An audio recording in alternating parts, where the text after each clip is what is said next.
It seems that my ancestors and my 10-year-old inner child have conspired a little bit about what's going on this wreath. I'm not complaining.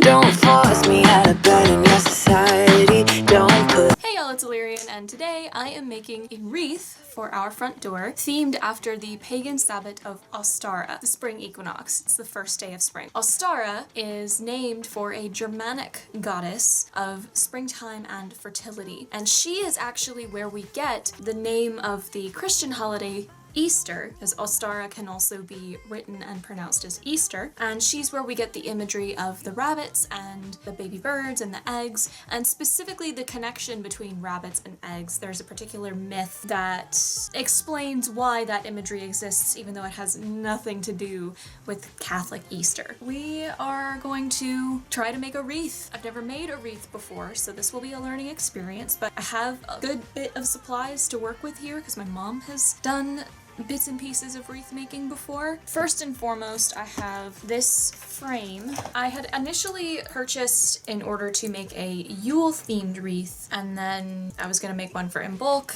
and both of those fell to the wayside. So we're doing one for Ostara, because that is this month. I have a decent bit of false flora. I've got these pretty blue sprays. I have two of these. I'm gonna see how far one gets me because I'm using a few other things here. I've got these white flowers that look kind of like azaleas or gardenias. I have a couple of standalone ones here that actually came from me decorating a hat a couple years ago for a Mary Poppins costume. I have some small...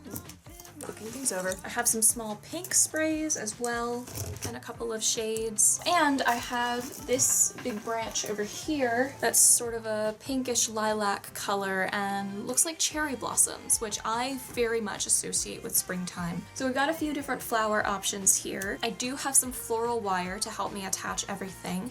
I've got plenty of ribbon, and I have some twine as well. I've got this twine. This one is made from jute fibers. I think this one is as well.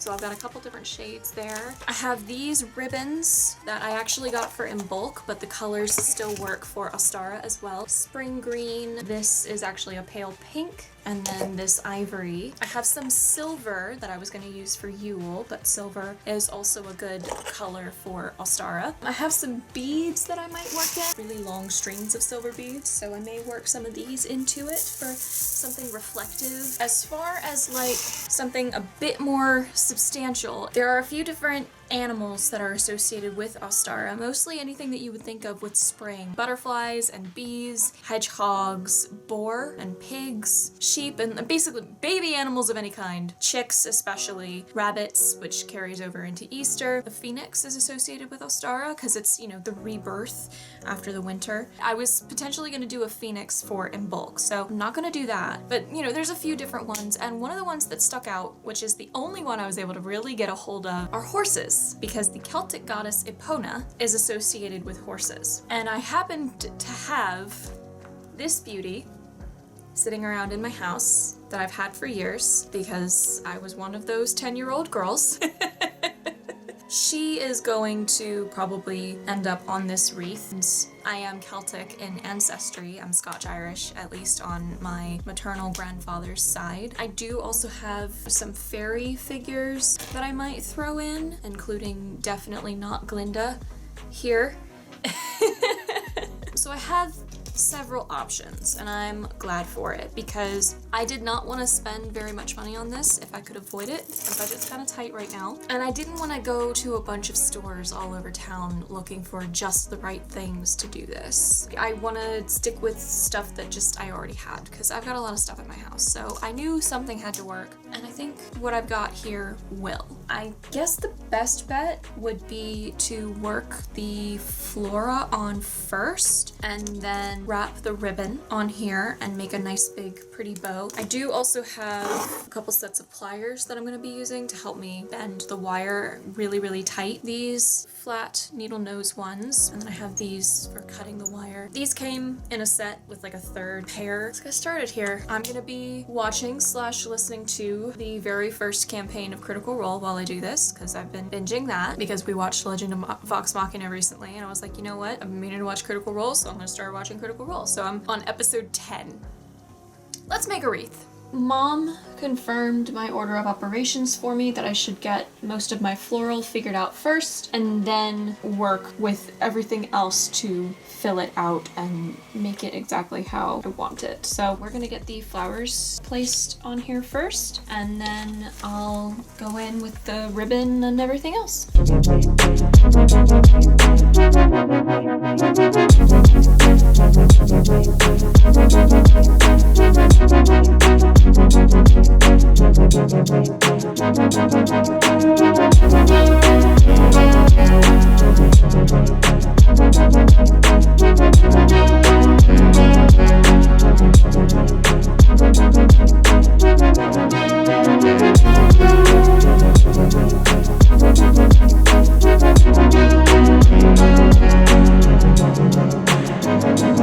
So far, so good.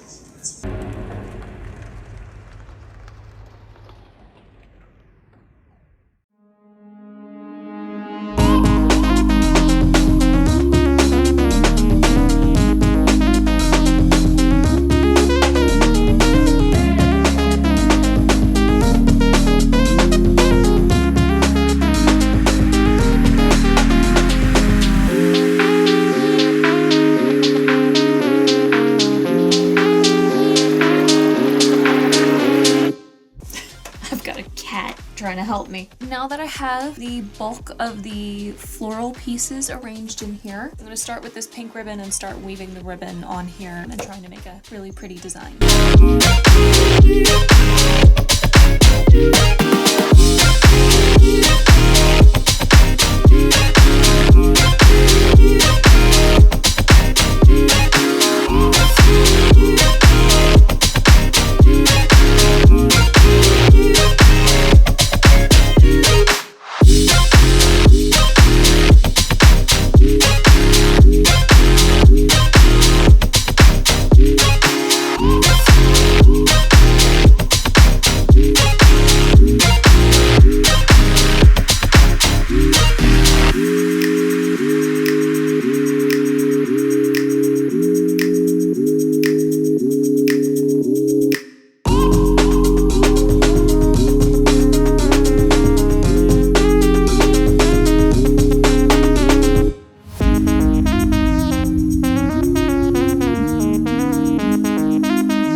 Friends, I think I'm done. I had a lot more flora, a lot more of the flowers than I realized, and it filled out a lot more space than I thought, and I figured out a way to secure the horse, and I've got the fairies in there, and it's beautiful. I'm gonna get this hung up on my door tomorrow, because it's kind of late tonight. First wreath made! Woo!